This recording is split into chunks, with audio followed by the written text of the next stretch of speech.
Hola, mi nombre es Wilman Meléndez, soy profesor de Derecho Laboral en la Pontificia Universidad Católica del Perú. El día de hoy, ante una amable invitación de las chicas y los chicos de IUS 360, voy a hacer unos breves comentarios sobre el recientemente derogado Decreto de Urgencia 14/2020, así como de las ideas expuestas por los magistrados del Tribunal Constitucional con ocasión de la acción de inconstitucionalidad presentada frente al decreto ya mencionado. Finalmente, brindaré algunas apreciaciones adicionales sobre el estado actual de la negociación colectiva pública. El primer punto de nuestros antecedentes nos obliga a recordar algo. Concretamente, los pronunciamientos de nuestro Tribunal Constitucional, con razón de las acciones que en su momento se plantearon en contra de la ley de presupuesto y la ley de servicio civil. Esto data de los años 2015 y 2016.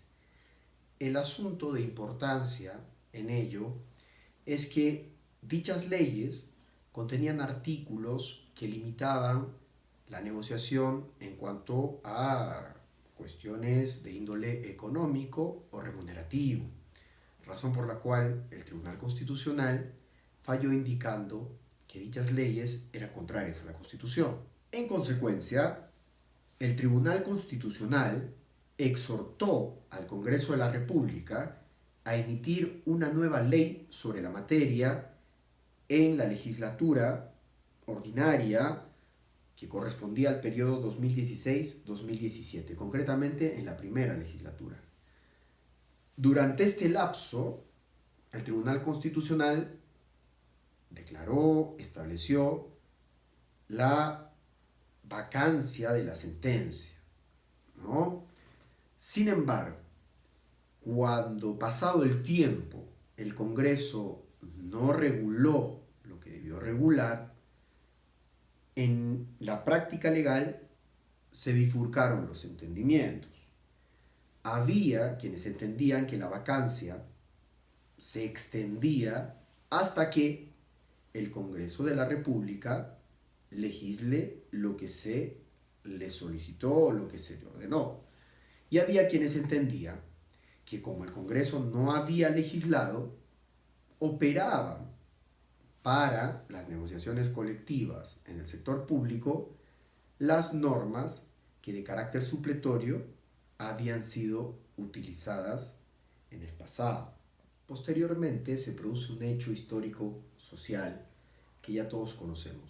Se disuelve el Congreso de la República y en ese interregno es que el Poder Ejecutivo emite el Decreto de Urgencia 14/2020, el que buscaba viabilizar la negociación colectiva en el sector público, para así permitir que en ella por fin se logre la negociación de contenido remunerativo económico. Sin embargo, este decreto de urgencia, cuando menos, estaba dotado de 3 puntos que son bastante cuestionables desde una lógica constitucional. Los detallo. En cuanto al arbitraje, por ejemplo, ¿no? Como sabemos, el decreto de urgencia establecía una negociación articulada entre niveles centrales y descentralizados. El arbitraje laboral solamente está permitido o estaba permitido en el decreto de urgencia para el nivel descentralizado y no así para el centralizado. ¿Cuál es el problema con esto? Que ante una imposibilidad de acuerdo en el nivel centralizado, no había ya como vía pacífica de solución de conflictos la correspondiente al arbitraje. Siendo ello así, era muy probable que el conflicto tenga como siguiente paso la huelga. Y acá hay un asunto de índole constitucional. En nuestro artículo 28 de la Constitución todos conocemos que se detallan los 3 derechos o subprincipios de la libertad sindical. Sin embargo, no todos son reconocidos con la misma intensidad y concretamente se reconoce una intensidad de fomento hacia la negociación colectiva, lo que no ocurre con la huelga. Otro punto cuestionable es el que respecta a la designación de los árbitros. Servir es la encargada de llevar el listado de árbitros que pueden laudar en las negociaciones colectivas públicas. El problema es que existen una serie de sanciones para estos árbitros si es que sus decisiones no comulgan, por ejemplo, con el informe económico financiero del Ministerio de Economía y Finanzas. Los árbitros así no solamente pueden ser excluidos del registro, sino incluso, conforme la propia ley lo establece, pueden asumir responsabilidades hasta penales. El asunto va más allá de quién maneja o no el listado.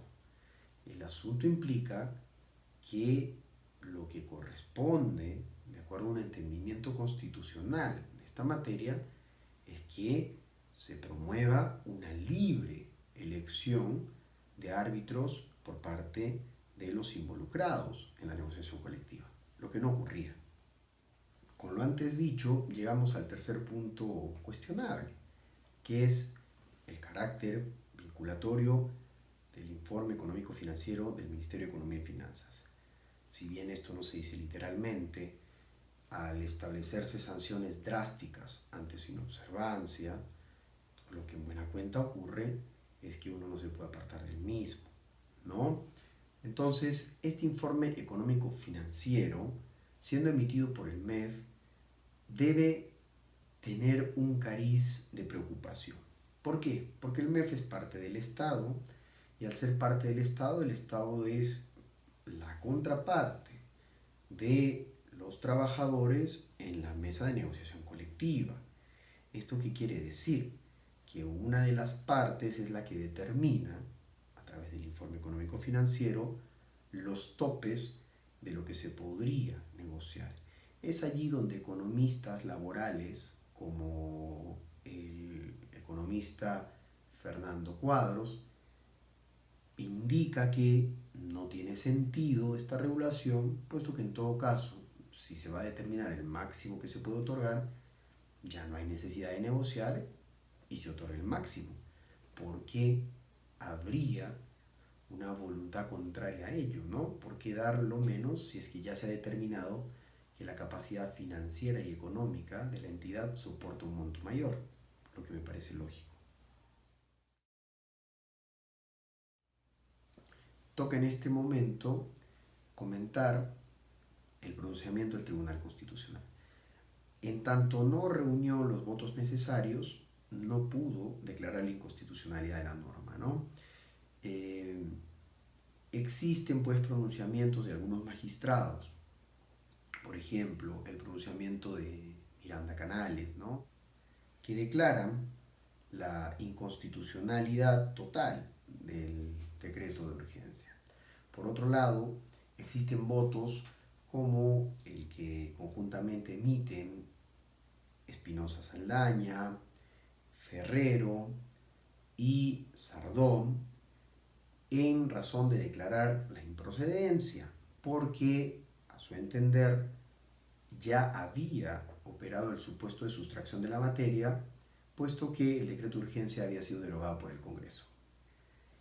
Un tercer pronunciamiento, una tercera exposición, un tercer voto, es el de Ledesma y Ramos. Y este es el voto que personalmente considero más importante. ¿Por qué? No necesariamente por una confluencia en las ideas de ambos magistrados, sino porque se pronuncia con mayor amplitud sobre el fondo del asunto en una estructura que podríamos resumir en 4 puntos. Los paso a detallar. El primer punto de análisis de estos magistrados versa sobre la competencia del Poder Ejecutivo para poder legislar a través de la vía del decreto de urgencia la materia en mención. Un segundo punto de análisis de estos magistrados versa sobre la eventual lesión de algunos artículos del decreto de urgencia hacia la negociación colectiva y la sindicalización. Uno tercero, sobre la lesión a la independencia arbitral. Y finalmente el cuarto, referido a la vigencia de los convenios colectivos. A fin de sentar posición sobre el primer punto, los magistrados diferencian un decreto de urgencia en condiciones ordinarias de un decreto de urgencia en condiciones extraordinarias. A partir de ello, determinan un artículo de aplicación al primer supuesto distinto al que corresponde al segundo, concretamente al ordinario el 118 y al extraordinario el 135. Entonces, cuando se empieza a debatir si existía competencia o no para regular por esta vía la materia de la negociación colectiva, los magistrados entienden que al tratarse de un decreto de urgencia extraordinario por haberse producido en el interregno legislativo, esto es válido. ¿Por qué? Porque a su entender no estaría limitado a las materias que ya conocemos con contenido económico financiero únicamente, ¿no? En cuanto al segundo punto, el asunto versa sobre el informe económico del MEF, ¿no? Entonces, los magistrados son del entendimiento que este informe económico es un informe técnico, y en tanto informe técnico per se no limita la negociación colectiva. Sin embargo, son cuidadosos de hacer una aclaración, ¿no? Indican que este informe económico financiero, que va a ser realizado por el Ministerio de Economía y Finanzas, debe respetar una serie de principios, entre ellos los principios que paso a enumerar: legalidad, equilibrio financiero, anualidad, programación, negrita, cursiva y resaltado al último principio que voy a mencionar, justicia presupuestal. Y ahora explico por qué. El principio de justicia presupuestal supone, y en este punto me permito parafrasear a los magistrados, que tanto la autorización para captar ingresos como para ejecutar gastos debe ir de la mano con los valores comunitarios y el bien común. Esto quiere decir que la actividad presupuestal no puede desprenderse de los fines estatales que han sido expresados en el texto fundamental.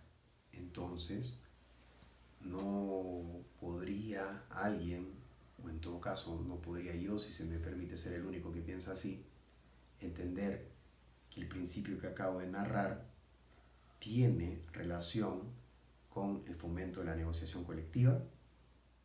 Consecuentemente, el informe económico financiero, que es emitido, como ya lo hemos dicho, por el Ministerio de Economía y Finanzas, tiene la necesidad de motivar debidamente las razones que implican alguna limitación o restricción a los alcances de la negociación colectiva, en tanto consagración de los valores comunitarios y del bien común.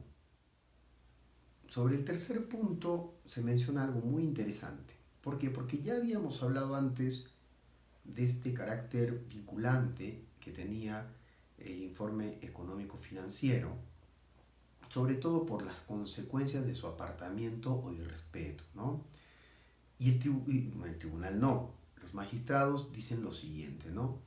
En caso el informe económico financiero no respete los principios que antes se han narrado, sería válido pues que los árbitros puedan apartarse del mismo de modo motivado. Recuérdese que en el punto anterior habíamos indicado que este informe económico financiero, por una obligación constitucional, tenía la necesidad de motivar las limitaciones a las que arribaba. Finalmente, sobre el punto 4, referido a la vigencia de los convenios colectivos, los magistrados, si bien no lo dicen literalmente, se puede inferir, ¿no? Son de la idea que, como regla general, el convenio colectivo ha de aplicarse o entrar en vigencia, ¿no? Para que esto no ocurra, debería existir un análisis escrupuloso donde se determinen las razones no solo jurídicas, sino también fácticas de la imposibilidad de entrar en vigencia el convenio colectivo. Siendo ello así, inclusive debería resistir un carácter excepcional. Y un carácter excepcional que no implique el apartamiento de la regla general que acabo de mencionar, sino un carácter excepcional en una connotación temporal. Es decir, tiene que esta imposibilidad de entrada en vigencia del convenio colectivo estar limitada en el tiempo. Por todo lo dicho, los magistrados han declarado infundados los extremos que acabo de narrar. ¿Mm?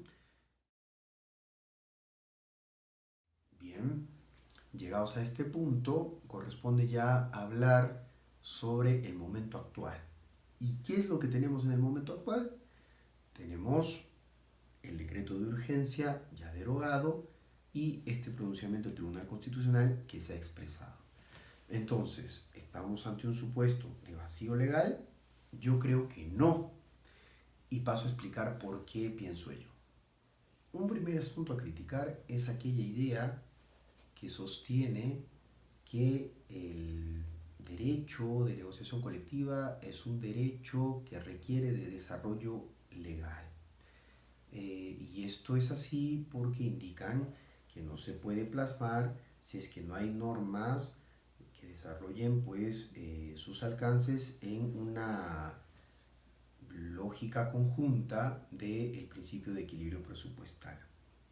Esto, sin embargo, es algo contradictorio con pronunciamientos previos del Tribunal Constitucional, donde a sus principios de la libertad sindical, que no reconoce como necesarios de fomento, sí declara de eficacia inmediata, como es el caso de la huelga, siendo que la negociación colectiva está catalogada con un deber de fomento, parecería contradictorio entender que hay un vacío legal si es que no hay una norma de rango legal que la regule. Cuando tenemos una norma de rango superior, jerárquico constitucional, que si detenta su existencia, cuyos alcances deberán merecer una debida ponderación en los casos concretos. Por otro lado, debemos considerar que la Ley de Relaciones Colectivas de Trabajo se encuentra vigente y existen muchas entidades estatales, como aquellas que están adscritas a FONAFE, que negocian bajo sus alcances. En estos casos, la negociación colectiva pública se mantiene. Adicionalmente, si bien se ha derogado la norma especial, como refiere la propia Ley del Servicio Civil, que en este apartado no detenta declaratoria de inconstitucionalidad ni nada, corresponde pues redirigirse a la Ley de Relaciones Colectivas de Trabajo para el tratamiento de la materia. Entonces encontramos otro apartado donde la negociación colectiva en el sector público no está ausente de regulación. A modo de colofón, he de responder la pregunta de las amigas y amigos de IUS 360. Me preguntan lo siguiente: ¿considera que fue acertada la decisión de derogar el decreto de urgencia 14-2020? Se considera esto como un retroceso, es lo que ellos consultan.